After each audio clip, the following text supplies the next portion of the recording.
வணக்கம் நண்பா. இந்த வீடியோவில் எதுக்கான அன்பாக்சிங் பார்த்தீங்கன்னா ஒரு மல்டி பர்பஸ்க்கு யூஸ் ஆகிற மாதிரி ஒரு கேஜெட் அதனுடைய அன்பாக்சிங் வீடியோ தான் இந்த வீடியோவில் நம்ம பார்க்க போகிறது. ஓகே, இப்போ பாக்ஸை நம்ம அன்பாக்சிங் பண்ணிடலாமா? ஸோ பேக்கிங்கை பொறுத்த வரைக்கும் கொஞ்சம் நீட்டாக தான் இருக்குது மேலே. ஆனால் மேலே நீட்டாக இருந்தாலும் உள்ளே எப்படி இருக்குன்னு அதுதான் நமக்கு முக்கியம். ஸோ அதனால் மேலே இருக்கிற ஃபஸ்ட்டு கவரை வந்து எடுத்துடலாம். எடுத்ததுக்கப்புறம் பார்த்தீங்கன்னா இப்போ உள்ளே வந்து பாக்ஸ் இருக்குது. இந்த பாக்ஸையும் வெளியே எடுத்து பார்த்தா பாக்ஸ் ஏதோ நாய் கொதறின மாதிரி இருக்குது. எங்கேயோ பழைய இடத்துல வந்து குப்பையில் போட்ட ஒரு பாக்ஸில் இந்த கேஜெட் போட்டு அனுப்பியிருக்கிற மாதிரி தெரியுது. ஸோ மேலே நீட்டாக இருந்தாலுமே உள்ள பாக்ஸ் வந்து ரொம்ப அடி வாங்கியிருக்குது.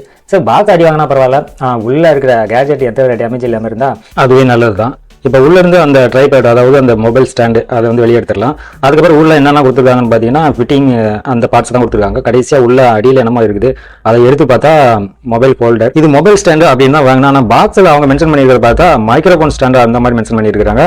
ஆனால் மொபைல் யூஸ் பண்ணுற மாதிரியும் பிக்சர் இதில் வந்து கொடுத்துருக்காங்க. அடுத்தது மைக் யூஸ் பண்ணுற மாதிரியும் இதில் வந்து பிக்சர் கொடுத்துருக்காங்க. இப்போ இந்த பாக்ஸ் தூக்கி ஓரமாக வச்சுட்டு அடுத்ததான் நம்ம இதில் இருக்கிற ஒவ்வொரு கவர்லையும் இருக்கிற அந்த பார்ட்ஸை வந்து நம்ம வெளியே எடுத்து பார்ப்போம். இப்போ மொபைல் ஹோல்டர் அப்படின்னு சொல்லி இந்த ஹோல்டர் வந்து வெளியே எடுத்து பார்த்தா ஒரே ஷாக். என்னன்னு பார்த்தீங்கன்னா இது வந்து மொபைலோட பெருசாகவே இருக்குது. இது மொபைல் ஹோல்டரே கிடையாது, ஒரு டேப் வைக்கிறதுக்கான ஒரு ஹோல்டர். ஆனால் இதில் மொபைல் வந்து வைக்க முடியாது. பார்த்தீங்கன்னா டேப் ஒன்று வச்சுக்கலாம். மொபைல் வந்து உங்களுக்கு அதாவது வெட்டிக்கலாம் வைக்க முடியாது, அடிசாண்டில் வேணால் மொபைலை வந்து இதில் வந்து ஃபிட் பண்ணிக்கலாம். ஓகே, அதையும் எடுத்து ஓரமாக வச்சுட்டு அதுக்கு அடுத்ததாக இன்னொரு கவரில் இருக்குது, அதை ஓப்பன் பண்ணி பார்ப்போம். அது ஓப்பன் பண்ணிங்கன்னா இது வந்து என்னென்னு பார்த்தீங்கன்னா உங்களுக்கு அந்த ஃபிட்டிங் அந்த டேபிளில் வந்து ஃபிட் பண்ணுறதுக்கான ஒரு பைஸ் மாதிரி இருக்கும். வச்சு டேபிளில் வந்து அந்த கார்னரில் வச்சு டைட் பண்ணுறதுக்கான ஒரு ஃபிட்டிங் இதில் கொடுத்துருக்காங்க. இதையும் எடுத்து ஓரமாக வச்சுட்டு அடுத்ததாக மெயின் ப்ராடக்ட்டை அதை வந்து ஓப்பன் பண்ணி பார்ப்போம்.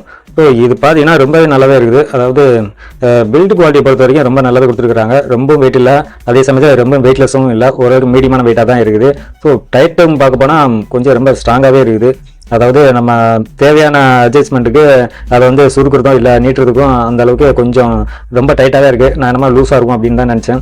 பரவாயில்ல, இது வந்து பெல்ட் குவாலிட்டி வந்து ரொம்பவே நல்லாவே கொடுத்துருக்காங்க. அடுத்தது இதை வந்து எப்படி ஃபிட்டிங் பண்ணின்னு பார்த்துக்கலாம். ஸோ இந்த பைஸில் வந்து அதாவது இந்த கீழே ஃபிட்டிங்கில் வந்து ஒரு ஹோல்ஸ் இருக்கும். அதுக்குள்ளார ஸ்டாண்டை வந்து இன்சர்ட் பண்ணிட்டு அது பக்கத்தில் ஒரு ஸ்க்ரூ ஒன்று கொடுத்துருப்பாங்க, ஒரு நாப் மாதிரி. அதை வந்து டைட் பண்ணிக்கலாம். ஏன்னா அந்த ஃபிட்டிங்ல இருந்து இதை வந்து நகராமல் இருக்கிறதுக்காக அதை வந்து நல்லா டைட் பண்ணிட்டு அதுக்கப்புறம் பார்த்தீங்கன்னா மொபைல் ஹோல்டர்னு சொல்றதை விட டேப் ஹோல்டர்னே சொல்லிடலாம். இதுல மேல ஒரு நாப் இருக்கும், அந்த நாப்பை வந்து ரிமூவ் பண்ணிட்டு இதை என்ன பண்ணா இந்த இடத்துல பால்ஸ் மாதிரி ஒரு ராட் ஒன்று இருக்கும், அதுக்குள்ளார இன்சர்ட் பண்ணிடணும். அதுக்கப்புறம் பாத்தீங்கன்னா அது முன்னாடி இருக்க அந்த பால்ஸ் மாதிரி இருக்கும், அது கொஞ்சம் டைட்டா இருக்கும், வச்சு நீங்க பிரஸ் பண்ணணும். ஸோ பிரஸ் பண்ணதுக்கு அப்புறம் அந்த நாப்பை வந்து நீங்க டைட் பண்ணிட்டீங்கன்னா இந்த ஹோல்டர் வந்து அந்த ஸ்டாண்ட்ல வந்து நல்ல ஃபிட்டா இருந்துக்கும். இந்த ஹோல்டர் வந்து அதுல ஃபிட் பண்ணதுக்கு அப்புறம் அந்த ஹோல்டர் வந்து நீங்க எப்படி வேணா ரொட்டேட் பண்ணிக்கலாம். அதாவது 360 டிகிரில எப்படி ரொட்டேட் பண்ணாலுமே அது வந்து ரொட்டேட் ஆகும். நான் இது வந்து கொஞ்சம் லூஸா இருக்கும் அப்படின்னு நினைச்சேன், ரொம்ப டைட்டாவே இருக்குது. ஒருவேளை அடிக்கடி யூஸ் பண்ணும்போது கொஞ்சம் லூஸ் ஆக வாய்ப்பு இருக்குமா நீங்க என்னன்னு தெரியல.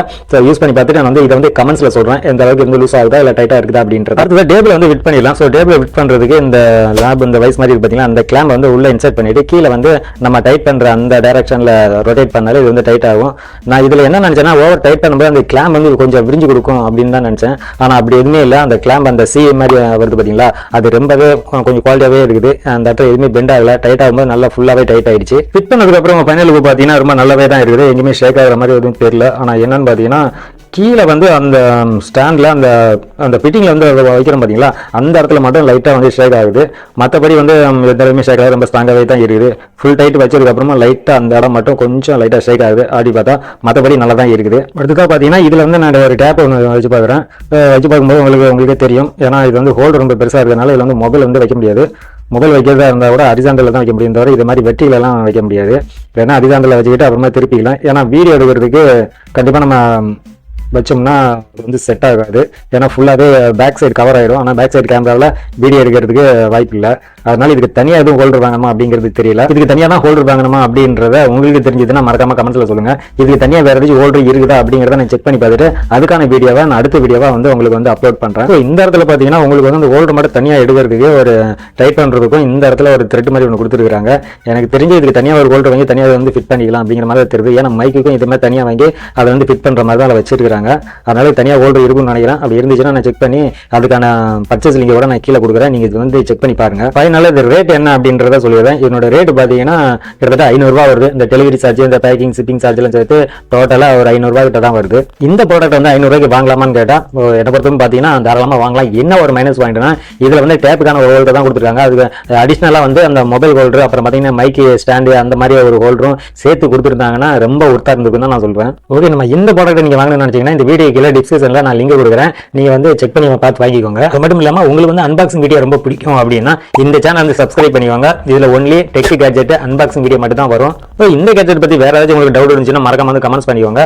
அடுத்த வீடியோவில் வேற ஒரு கேட்ஜெட்டோட மறுபடியும் உங்களை வந்து மீட் பண்றேன்.